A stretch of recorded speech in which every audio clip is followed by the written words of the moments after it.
¿Qué tal? Muy buenas noches, bienvenidas, bienvenidos a Debate 22.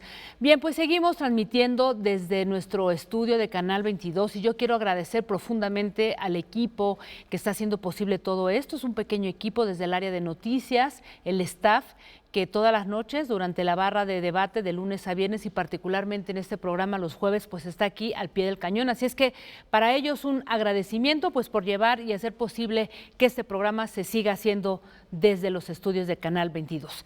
Bien, dicho esto vamos a comenzar y hoy pues vamos a hablar de un tema fundamental que de pronto se desdibujó de la discusión pública por razones desde luego entendibles, pero que no podemos dejar de lado por su trascendencia y porque de alguna manera debe de movernos a la reflexión.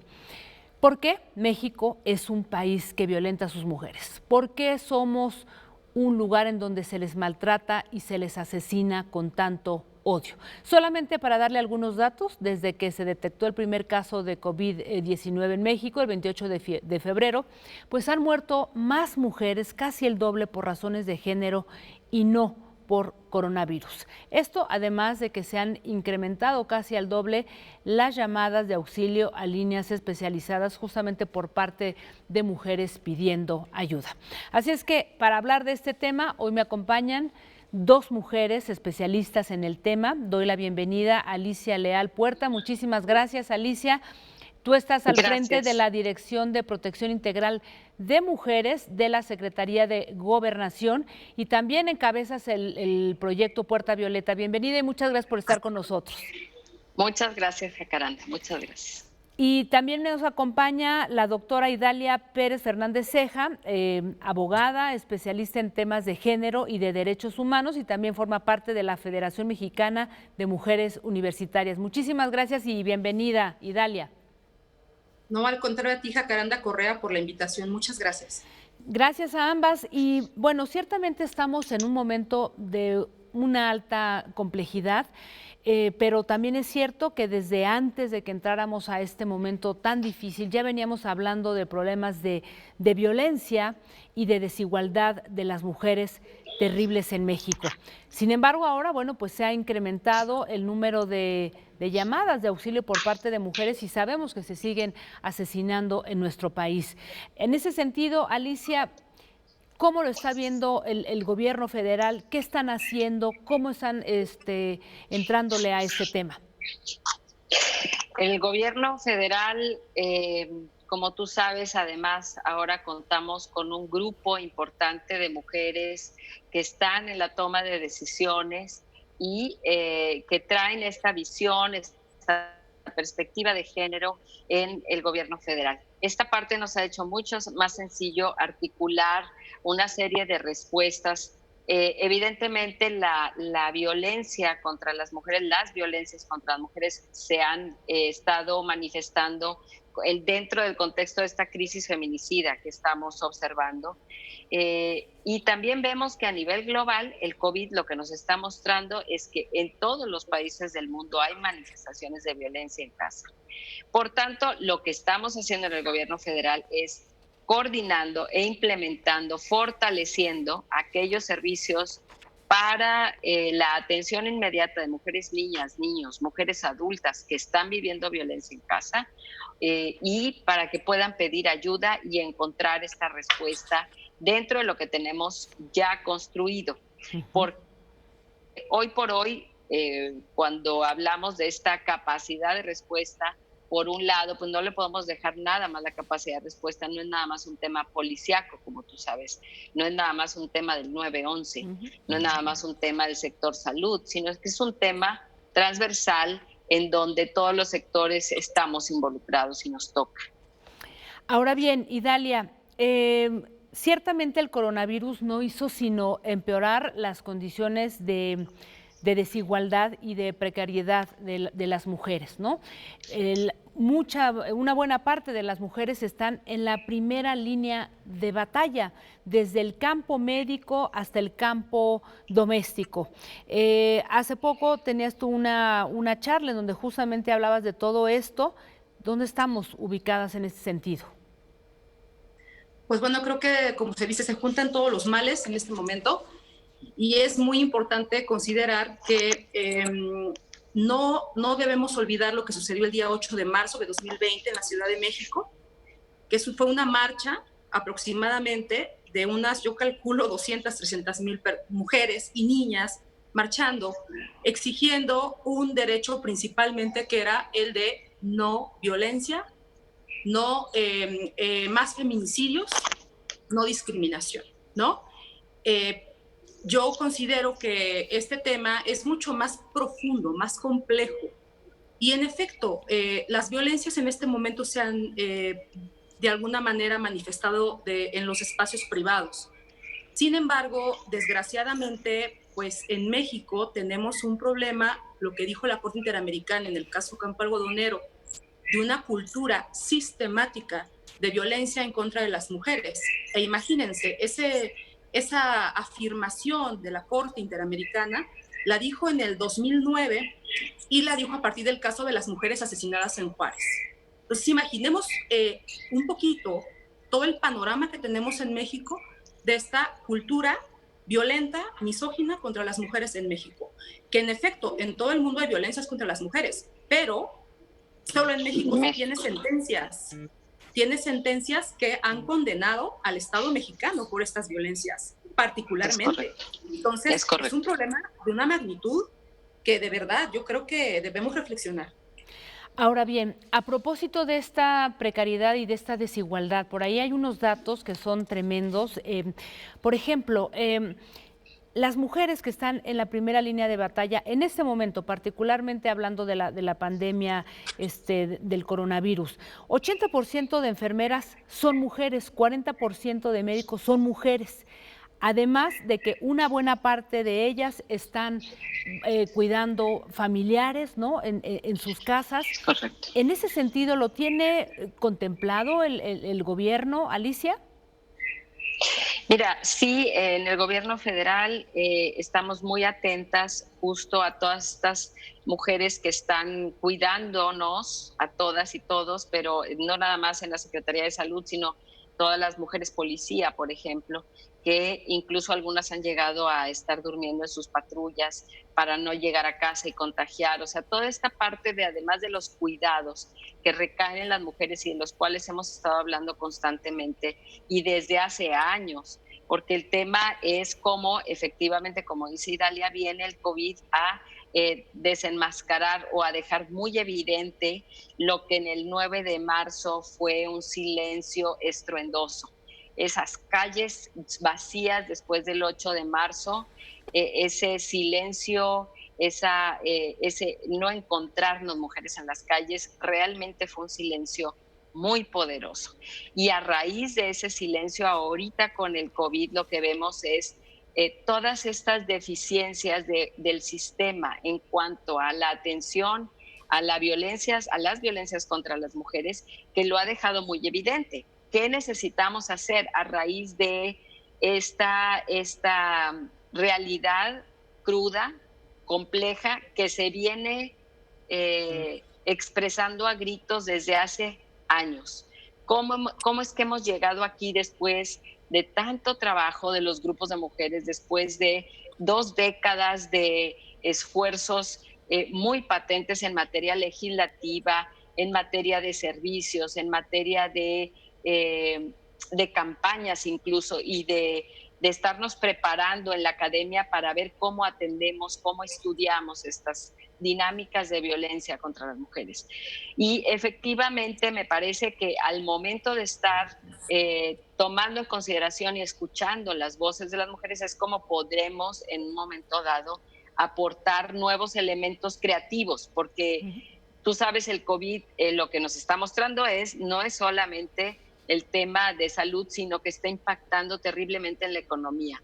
¿Cómo está impactando a las mujeres que viven solas? ¿Cómo está impactando a las madres que tenían que salir a trabajar para poder darle de comer a sus hijos e hijas? Toda esta parte de la cultura del cuidado como muy puesta sobre el foco de las mujeres, ahorita nos lleva a reflexiones muy profundas, efectivamente, que tienen que ver y tienen que afectar las políticas públicas para que se traduzcan en servicios para las mujeres. Déjame hacer una muy breve pausa porque me gustaría saber cómo se están coordinando desde el gobierno, porque tenemos como muchas posibilidades a donde las mujeres pueden recurrir, varias líneas, varios campos de acción, pero a veces es tanto que de pronto queda ahí y no se sabe exactamente cómo llegar. Volvemos en un instante, no se vayan.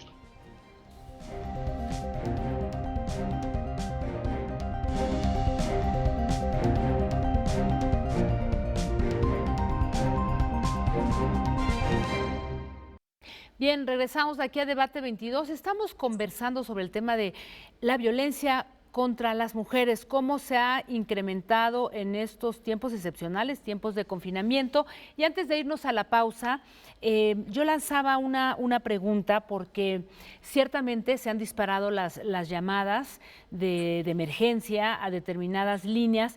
¿Tienen detectado, Alicia, qué tipo de violencia se está ejerciendo particularmente contra las mujeres? ¿Es física, es psicológica? ¿Qué es lo que está sucediendo ahí, si ustedes le están dando seguimiento?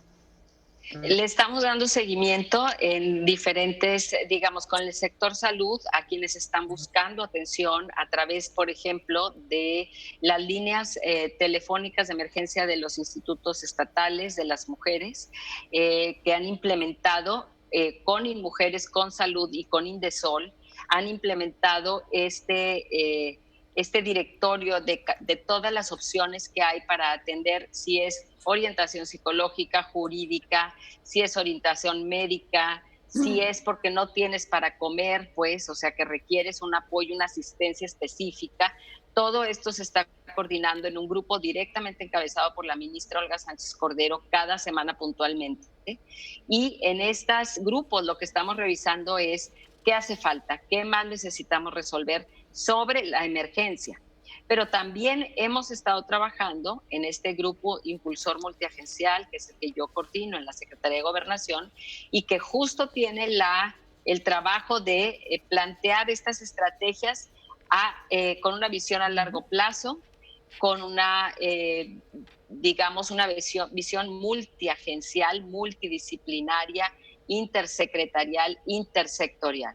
Si no abordamos la problemática como un sistema, porque somos un sistema, si no abordamos la problemática como un sistema, nunca vamos a poder resolverlo porque seguimos con visiones unilaterales.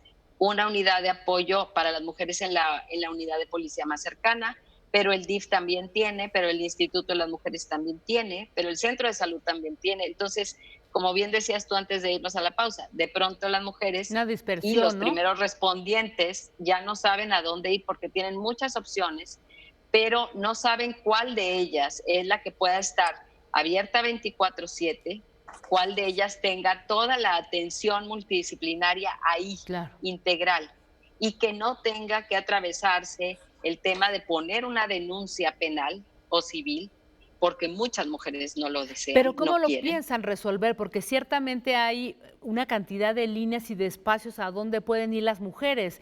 ¿Han pensado en una línea única? Porque ahorita tenemos el 911, por ejemplo, pero es una línea no especializada. ¿Han tomado... Es de emergencias.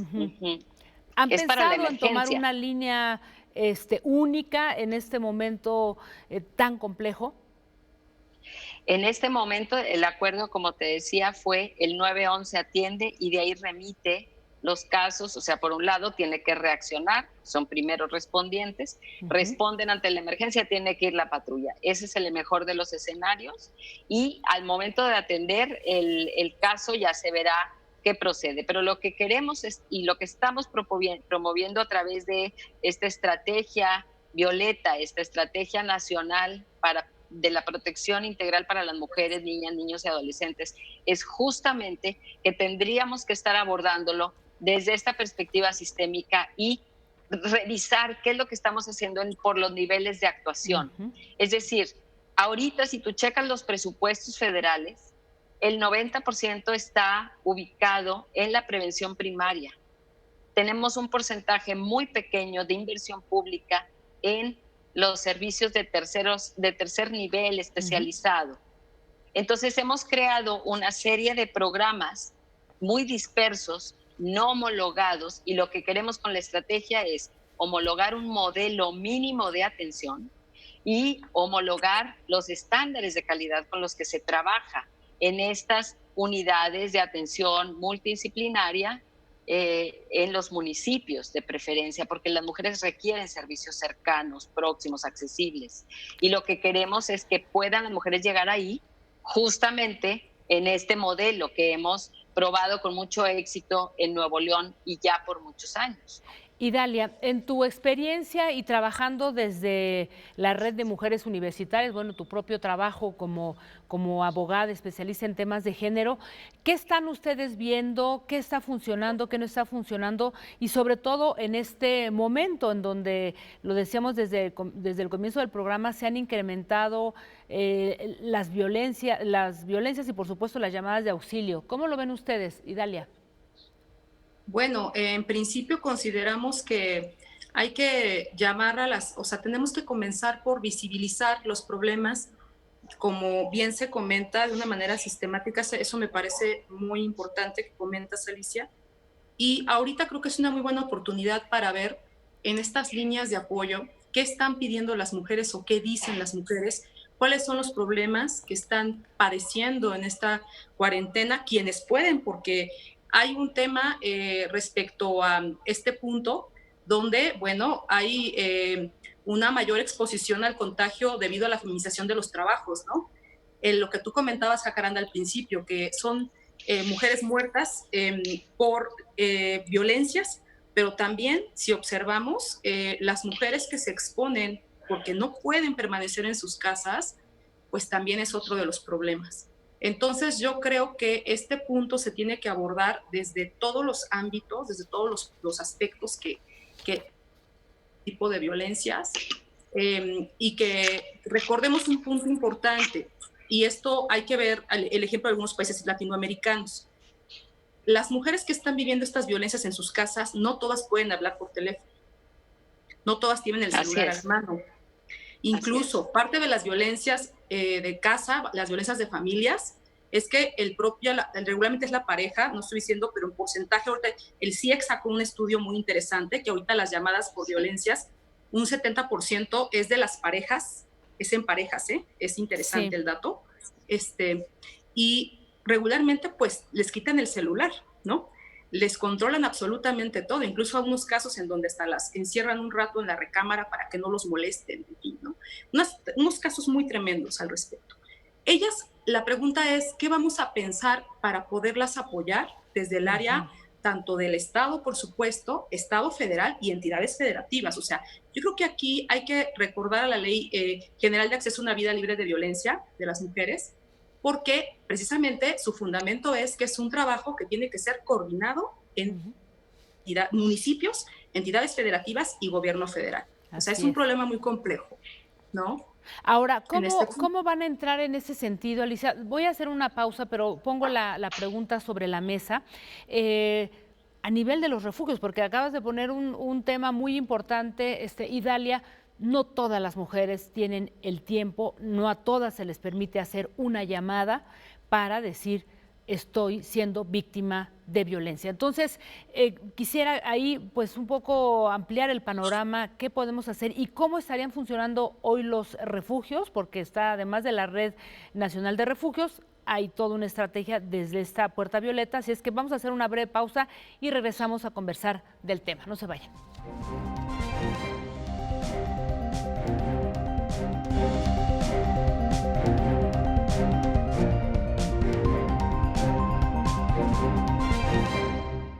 Gracias por continuar con nosotros aquí en Debate 22. Antes de irnos a la pausa, Alicia, te preguntaba sobre la estrategia que se está emprendiendo desde el gobierno federal para abrir estos espacios violeta, que son una suerte de albergues. ¿Están ya funcionando en este momento?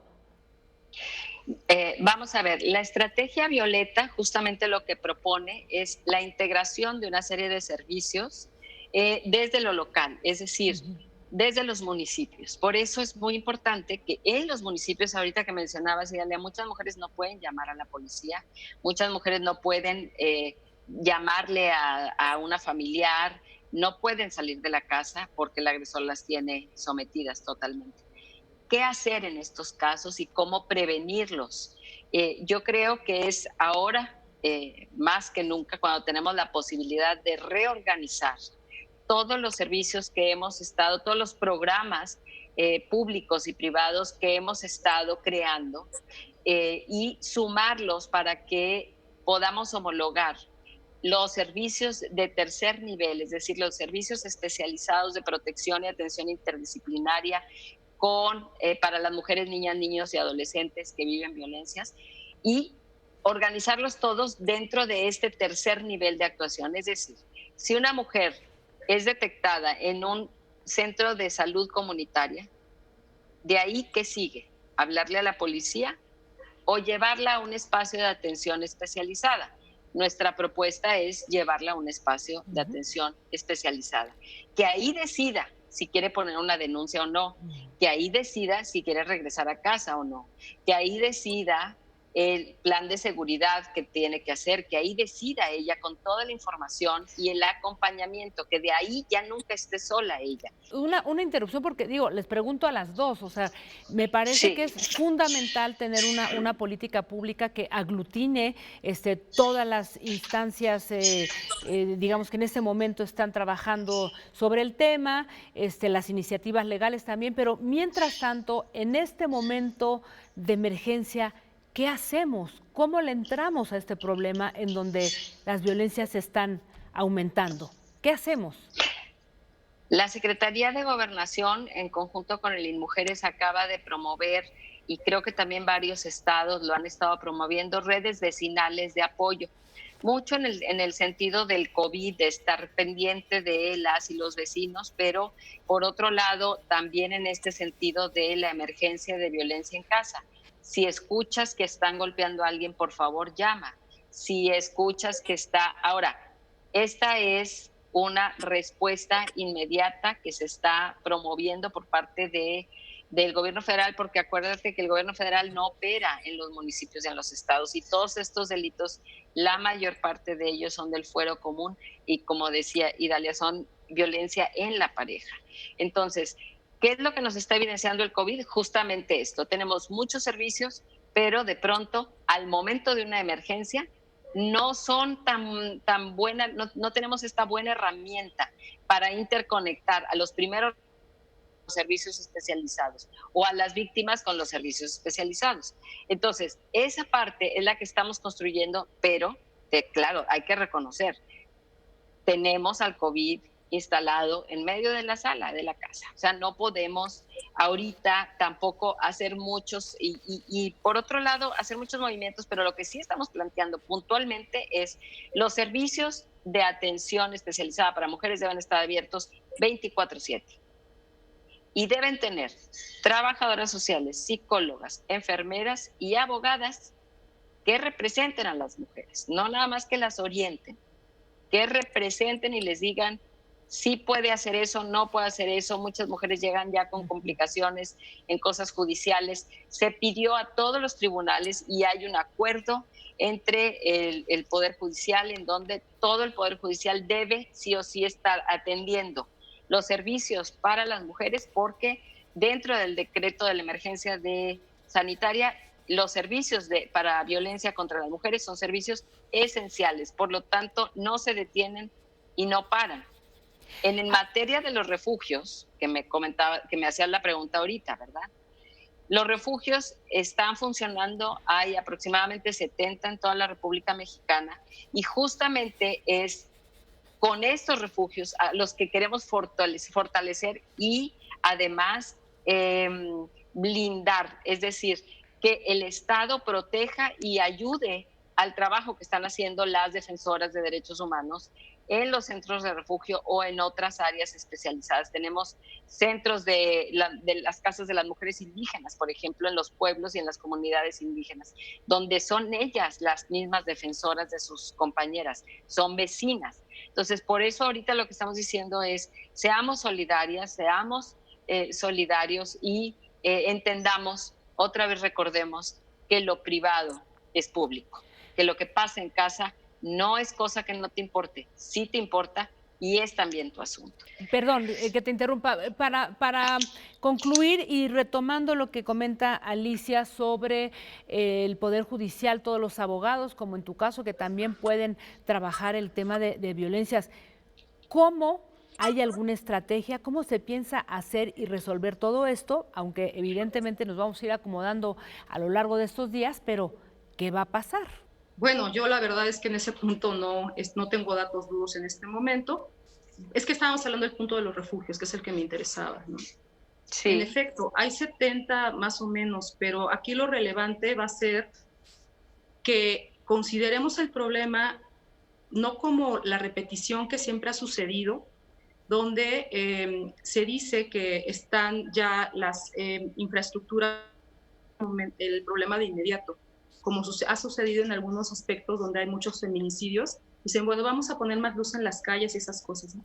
Yo creo que aquí tenemos que aprovechar, insisto, la oportunidad en cuanto a oportunidad como visibilización de cuáles son los problemas que se están presentando, de qué tipo de violencias estamos hablando, por ejemplo, quiénes son los agresores, ¿no? ¿Dónde se puede denunciar? ¿Quién sí puede denunciar? O sea, tiene que ser un trabajo mucho más integral, por así decir, evidentemente atendiendo lo urgente, que ahorita lo urgente es quienes en este momento pues están siendo violentadas, y yo reitero que no pueden acudir y no pueden pedir ayuda.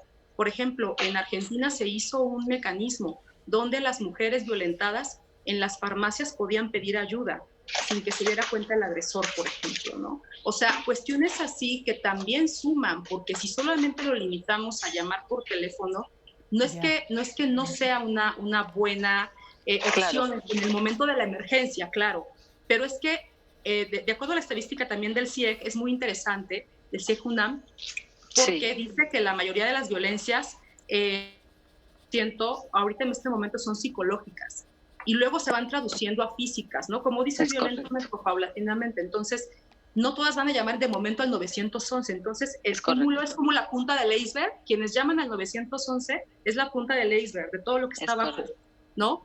Y esto yo creo que paulatinamente tendrá que irse visibilizando y pensar en muchos otros mecanismos, pero por favor, no olvidar las violencias, todas las que se viven, no solamente en lo privado, sino también en lo público. Las mujeres que tienen que salir a trabajar, ¿no? Y que están también, por ejemplo, en el caso de las enfermeras, que también están siendo agredidas, particularmente las enfermeras, porque representan, como dice Jacaranda, el 80% de su gremio, ¿no?, laboral. Entonces, también son una muestra de lo que sucede en este país, ¿no? Mientras el Estado siga sin prestarle estos servicios. Exacto, o sea, tenemos que ponerle un alto a los señores agresores y que ellos aprendan que hay otras maneras de convivencia. Me quedo con esta reflexión y muchísimas gracias por estar con nosotros, Idalia, Alicia. Muchas gracias. Y hasta pronto. Gracias a todos ustedes. También. Se nos agotó el tiempo y es un tema que todavía podríamos seguir entrándole, pero gracias por acompañarnos. Nos vemos el próximo jueves.